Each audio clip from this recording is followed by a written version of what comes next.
A passagem de hoje é Gênesis 37, 23, 36. Vamos ler juntos. E aconteceu que, chegando José a seus irmãos, tiraram a José a sua túnica, a túnica de várias cores que trazia, e tomaram-no e lançaram-no na cova. Porém, a cova estava vazia, não havia água nela. Depois, assentaram-se a comer pão, e levantaram os olhos, e olharam. E eis que uma companhia de ismaelitas vinha de Gileade, e seus camelos traziam especiarias, e bálsamo, e mirra, e iam levar isso ao Egito. Então, Judá disse aos seus irmãos: Que proveito haverá em que matemos a nosso irmão e escondamos a sua morte? Vinde, e vendamo-lo a estes ismaelitas. E não seja nossa mão sobre ele, porque ele é nosso irmão, nossa carne. E seus irmãos obedeceram. Passando, pois, os mercadores midianitas, tiraram, e alçaram a José da cova, e venderam José por 20 moedas de prata aos ismaelitas, os quais levaram José ao Egito.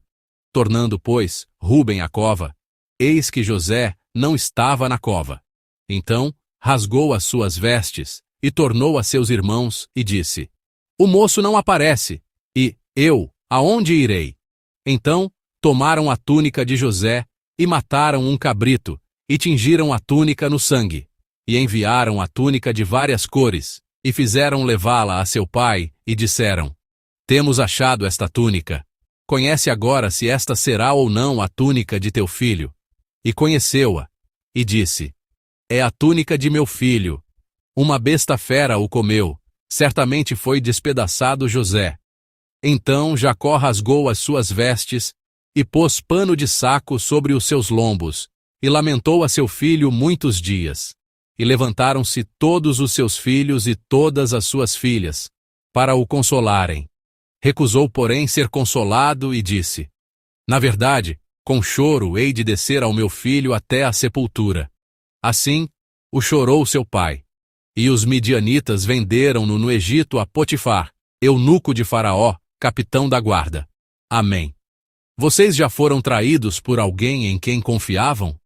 Como se sentiram naquele momento? O coração não apertou? Não faltou o ar? O desespero de pensar: agora é o fim, não tomou conta de vocês? José, o personagem da passagem de hoje, estava exatamente nessa situação. O texto de hoje é uma cena crucial na história de José, que se estende até Gênesis 50. A passagem mostra o momento em que José é despojado de sua túnica colorida pelos irmãos, lançado numa cova e, por fim, vendido a mercadores estrangeiros e levado para o Egito. A triste cena de hoje é a da traição e venda pelos próprios irmãos, as pessoas mais próximas e em quem ele mais deveria confiar. Gênesis 37 compõe-se de 3 grandes partes.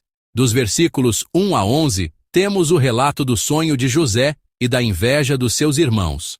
Dos versículos 12 a 22, é narrada a conspiração dos irmãos contra José. E a passagem que lemos hoje, dos versículos 23 a 36, registra a cena em que os irmãos executam essa conspiração. Se lermos atentamente o conteúdo dos versículos 23 a 25, veremos o uso consecutivo de verbos como arrancaram, pegaram, lançaram e sentaram-se. Isso descreve, com um ritmo acelerado, o quão violento e súbito foi o ataque dos irmãos. Percebemos que um evento extremamente urgente e chocante está a acontecer. Em particular, esta cena mostra o amor do pai, Jacó, que vestiu o seu amado filho com uma túnica colorida, a ser despedaçado quando essa túnica é rasgada. Na passagem, a túnica colorida não é uma simples peça de roupa. O biblista Bruce Waltke afirma que esta túnica não era apenas uma bela vestimenta, mas um símbolo ligado às vestes que Deus deu no Jardim do Éden. Ou seja, a túnica colorida era um sinal de que o plano de Deus se cumpriria através da pessoa amada. No entanto, essa mesma roupa representava uma grande ferida para os irmãos. A parcialidade do pai e os 2 sonhos de José, o dos feixes de trigo que se curvavam e o do sol, da lua e das estrelas que se inclinavam, devem ter soado para os irmãos da seguinte forma: um dia, todos vocês se curvarão diante de mim. No versículo 23, disse que a túnica de José foi arrancada. O verbo original hebraico aqui não significa simplesmente despir, mas é usado para descrever a ação de esfolar a pele de um animal. Portanto, os irmãos não apenas tiraram a roupa de José, mas, com o ato de arrancar a túnica, expressaram o seu desprezo por ele e a anulação da sua posição. A túnica, que antes era sinal de amor e herança, tornou-se um sinal de humilhação e morte. Se olharmos para o versículo 19, vemos que os irmãos chamam José de sonhador. No original, essa expressão não se refere a alguém que simplesmente sonha, mas a um mestre dos sonhos, alguém que possui sonhos proféticos. Uma pessoa que carrega a vontade de Deus, que há de cumprir-se. É este o sentido de sonhador que a Bíblia nos apresenta. Uma pessoa com uma visão dada por Deus. Os irmãos odiavam José e temiam José. Eles temiam que a vontade de Deus se cumprisse exatamente como José dissera. Por causa do ódio e do medo, eles o venderam. E, na verdade, planearam matá-lo. Planearam e executaram atos terríveis. A passagem de hoje narra um acontecimento muito trágico. No entanto, a Bíblia não nos deixa com esta cena como uma simples tragédia. Vocês já devem ter ouvido a frase de que a tragédia, vista de perto, pode ser uma comédia, vista de longe. Acontecimentos que parecem tristes e miseráveis no momento podem tornar-se fonte de riso ou de aprendizagem quando vistos à distância ou com o passar do tempo. A passagem de hoje é exatamente assim. A maldade dos irmãos é cruel, mas essa maldade tornou-se um canal importante que conduziu ao plano de Deus. Surpreendentemente, a providência de Deus avança através das más intenções dos irmãos. Os irmãos que agiram com a intenção maligna de prejudicar José, decidiram não o matar, mas vendê-lo, devido à intervenção de Rúben e Judá. Embora tenham poupado a sua vida, o ódio e o medo ainda permaneciam nos seus corações, e por isso pareciam querer atormentar José de alguma forma. No final, o que aconteceu a José? Ele foi vendido por 20 siclos de prata. No entanto, Deus nos faz avançar em direção a um bom propósito, mesmo por caminhos tortuosos. Por ter sido vendido para o Egito, José acabou na prisão, onde interpretou sonhos. Isso o colocou na posição de interpretar o sonho do faraó, e por causa disso, ele pôde tornar-se o governador do Egito. Como governador, ele salvou da fome não apenas muitas pessoas, mas também a sua própria família. Dentro desse grande quadro, o fato de José não ter morrido, mas ter sido vendido, foi algo que aconteceu inteiramente sob a providência de Deus. Além disso, a região de Dotã, cenário da passagem de hoje, fica ao norte de Samaria e era uma importante rota comercial internacional. Ou seja, Dotã era um caminho frequentemente percorrido por mercadores. Por que os irmãos foram até Dotã, em vez de ficarem em Siquém? Não sabemos todas as razões históricas, mas só nos resta confessar. Isso também foi obra da providência de Deus. Santo Agostinho disse o seguinte: a providência de Deus alcança o seu destino até mesmo pelos caminhos mais tortuosos. As más intenções e escolhas dos irmãos, e até mesmo o tráfico humano, não puderam frustrar o plano de Deus. Pelo contrário, Deus usou tudo isso. Os irmãos podem ter pensado que frustraram o sonho, mas na verdade a cena de hoje mostra Deus a fazer José avançar ainda mais para o cumprimento desse sonho.